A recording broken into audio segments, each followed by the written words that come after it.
তো বন্ধুরা, এবারের ঈদুল আজহায় আরেকটি ধামাকা আসতে যাচ্ছে, আর সেটা হচ্ছে সিনেমা ইনসাফ।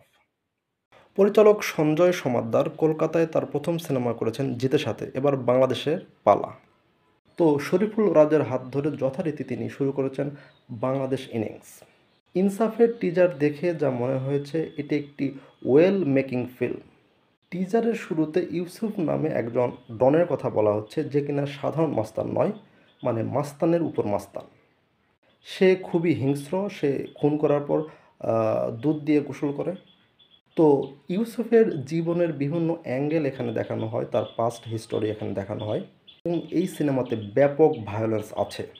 একজনের কথা না বলে নয়, সেটা হচ্ছে মোশাররফ করিম। ট্রেলারের একেবারে লাস্টে মোশাররফ করিমের ওই 2-3 সেকেন্ডের ক্লিপ জাস্ট নেশা ধরিয়ে দেয়। মোশাররফ করিমকে দারুণ একটা চরিত্রে দেখা যাবে। সেই সাথে আছে তাসনিয়া ফারিন, ফজলুর রহমান।